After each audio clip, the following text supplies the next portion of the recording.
ಬಳ್ಳಾರಿ ಜಿಲ್ಲೆಯ ಕೂಡ್ಲಿಗಿ ಪಟ್ಟಣದ ಆಜಾದ್ ನಗರದಲ್ಲಿ ಮೃತ ಬಾಣಂತಿ ಸುಮಿಯಾ ಭಾನು ಅವರ ಮನೆಗೆ ಆರೋಗ್ಯ ಸಚಿವ ದಿನೇಶ್ ಗುಂಡೂರಾವ್ ಭೇಟಿ ನೀಡಿದರು. ಈ ಸಂದರ್ಭದಲ್ಲಿ ಶಾಸಕ ಎನ್.ಟಿ. ಶ್ರೀನಿವಾಸ್ ಅವರು ಕುಟುಂಬದವರ ಕಷ್ಟಕ್ಕೆ ಸ್ಪಂದಿಸಿ ವೈಯಕ್ತಿಕವಾಗಿ 50,000 ಮೊತ್ತದ ಚೆಕ್ ಅನ್ನು ಕುಟುಂಬದವರಿಗೆ ಹಸ್ತಾಂತರಿಸಿದರು. ಆನಂತರ ಜಿಲ್ಲಾಧಿಕಾರಿ ಎಂಎಸ್ ದಿವಾಕರ್ ಅವರು ಸುಮಿಯಾ ಭಾನು ಅವರ ಮನೆಗೆ ಭೇಟಿ ನೀಡಿ ಕುಟುಂಬದ ಸದಸ್ಯರೊಂದಿಗೆ ಚರ್ಚೆ ನಡೆಸಿ ಸಮಾಧಾನಿಸಿದರು.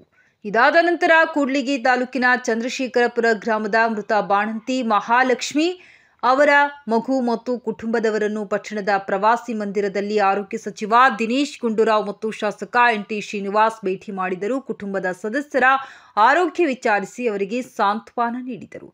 ಸರ್ಕಾರಿ ಮಟ್ಟದಲ್ಲಿ ಸೂಕ್ತ ಪರಿಹಾರ ಕ್ರಮಗಳನ್ನು ಕೈಗೊಳ್ಳಲಾಗುವುದೆಂದು ಅಧಿಕಾರಿಗಳು ಭರವಸೆ ನೀಡಿದರು.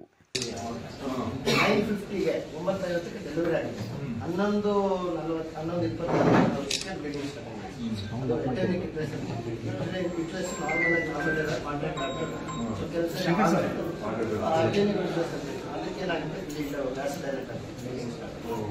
ಬ್ಲೀಡಿಂಗ್ ಸ್ಟಾರ್ಟ್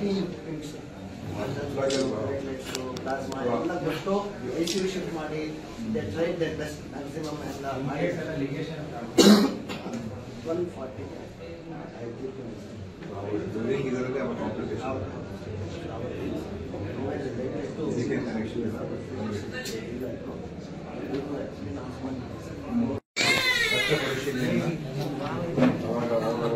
ಪ್ರೆಗ್ನೆಂಟ್ ಆದಾಗ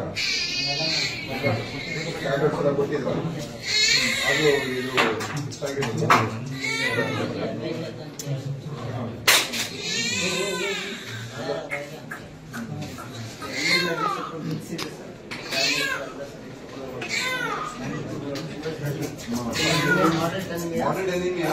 ಮತ್ತೆ ಎಷ್ಟು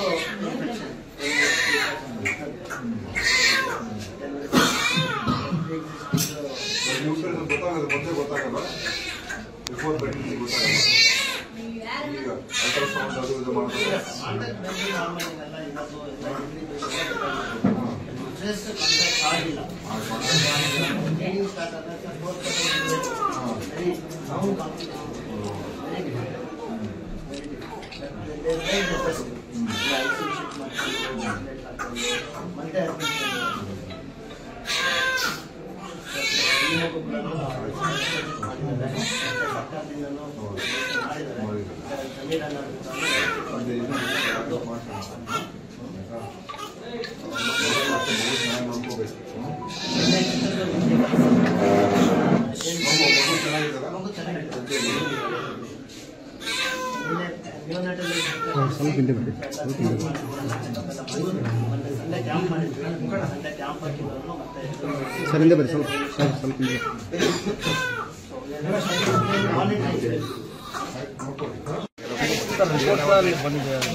ಬಳ್ಳಾರಿ ಡಿಸ್ಟಿಕ್ ಇಡೀ ರಾಜ್ಯದಂತ ಹೋಗಿದ್ದಾರೆ.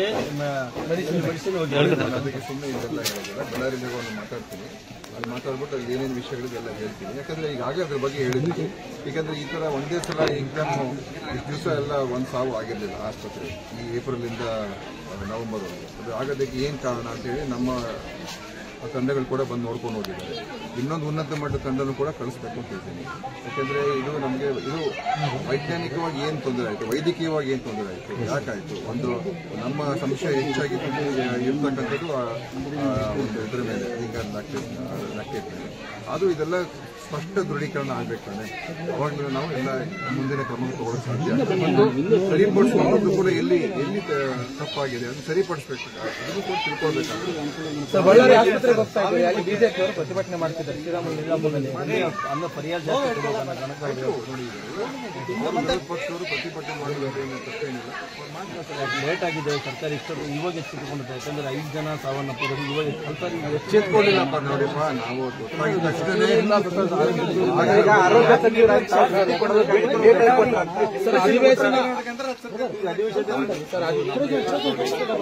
ಸಚಿವರಾಗಿ ತಕ್ಷಣ ನಾನು ಅಲ್ಲಿಂದನೇ ಒಂದು ಟೀಮ್ ಕಳಿಸ್ಕೊಟ್ಟೆ. ಈ ಥರ ಆಗ್ತಾ ಇದೆ ಅಂತ ಹೇಳಿದ ತಕ್ಷಣ ಅವತ್ತೇನೆ ನಾನು ರಾಜೀವ್ ಗಾಂಧಿ ಯೂನಿವರ್ಸಿಟಿ ಅವ್ರಿಗೆ ಹೇಳ್ಬಿಟ್ಟು ಒಂದು ಟೀಮನ್ನು ಕಳಿಸ್ಕೊಂಡು ಏನಾಗಿದೆ ತಿಳ್ಕೊಂಡ್ಬಂದು ಏನು ಸಡನ್ ಆಗಿ ಈ ಥರ ಆಗಿದೆ ಅಂತ ಅವ್ರನ್ನ ಕಳಿಸ್ಬೇಕು. ಅವರು ಒಂದು ಬಂದು ಯಾಕಂದ್ರೆ ಒಂದು ವರದಿ ಬೇಕಾಗಿತ್ತು ಆ ವರದಿಯನ್ನು ಅವರು ಕೂಡ ಕೊಟ್ಟರು. ಆಮೇಲೆ ಇಲ್ಲಿಯ ನಮ್ಮ DHO ಮತ್ತು ಅವನ್ನೆಲ್ಲ ಬಂದರೂ ಕೂಡ ಕರ್ಕೊಂಡು ಮಾತಾಡೋದು ಯಾಕಾಗಿದೆ ಏನಾಗಿದೆ, ಆಮೇಲೆ ನಮಗೆ ಸಂಶಯ ಬಂದಿದೆ, ಅದ್ರ ಮೇಲೆ ಕ್ರಮ ತಗೊಳ್ಳೋದು ಎಲ್ಲಾನು ಮಾಡ್ತಾ ಇದ್ದು. ಇದು ಆಗಿದ್ದು ಘಟನೆಗೂ ಇದಕ್ಕೂ ಬಹಳ ಒಂದು ಗೊತ್ತಾಗಿದೆ. ಬೇರೆಯವರು ಗೊತ್ತಾಗಿಗಿಂತ ಮುಂಚೆನೆ ನಾವೇ ಅದನ್ನ ಇಶ್ಯೂ ತಗೊಂಡು ನಾವು ಇಲಾಖೆಯಿಂದ ನಾವು ಸ್ವಯಂ ಪ್ರೇರಣೆ ಮಾಡ್ಕೊಂಡು ಬಂದಿದ್ದೀವಿ. ಅದಕ್ಕೋಸ್ಕರ ನಮ್ಮಲ್ಲಿ ಹೊಣೆಗಾರಿಕೆ ನಮ್ದಿದೆ, ಜವಾಬ್ದಾರಿ ನಮ್ದೇನೆ. ಅದ್ರ ಬಗ್ಗೆ ಎರಡು ಮಾತು ಅದನ್ನು ನಾವು ಮಾಡ್ತೀವಿ. ಅಧಿವೇಶನ ಮುಂದೆ ಇಟ್ಕೊಂಡು ಇವರು ಬರ್ತಾ ಇದ್ದಾರೆ. ಇವತ್ತು ಶ್ರೀರಾಮುಲು ಬೆಳಿಗ್ಗೆ ನಾವೆಲ್ಲ ಇದ್ರ ಬಗ್ಗೆ ಸಭೆಗಳು ಮಾಡಿದ್ದೀವಿ, ಕರ್ಸ್ಕೊಂಡಿದ್ದೀವಿ, ತನಿಖೆ ಮಾಡಿಸಿದೀವಿ, ಸಸ್ಪೆಂಡ್ ಮಾಡಿದ್ದೀವಿ, ಕ್ರಮಗಳು ತಗೊಂಡಿದ್ದೀವಿ. ಸುಮ್ಮನೆ ಟಿವಿಗೋಸ್ಕರ ಇನ್ನೊಬ್ರಿಗೋಸ್ಕರ ನಾವು ಬಂದು ತೋರಿಸುವಂತದ್ದೇನಲ್ಲ. ನಾನು ಹೇಳ್ತಾ ಇರೋದು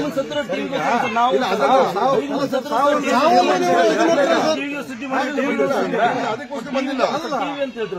ಅವ್ರಿಗೆ ಹೇಳ್ತಾ ಇರೋದು ಮಾಧ್ಯಮಗೋಸ್ಕರ ಮಾಡ್ತಾ ಇಲ್ಲ ಅಂತ ಹೇಳ್ತಾ ಇರೋದು. ಅವ್ರಿಗೆ ಹೇಳ್ತಾ ಇರೋದು ಮಾಧ್ಯಮಗೋಸ್ಕರ ಪ್ರಚಾರಕ್ಕೋಸ್ಕರ ಮಾಡ್ತಾ ಇಲ್ಲ ಅಂತ ಹೇಳ್ತಾ ಇರೋದು. ಬಂದಿದ್ರೆ ನಿಮ್ಗೂ ಪ್ರಚಾರ ಕೊಡ್ತಿದ್ರಲ್ಲ, ಯಾಕೆ ಬರಲಿಲ್ಲ? ಉಸ್ತುವಾರಿ ಸಚಿವರು ಪ್ರಚಾರಕ್ಕೋಸ್ಕರ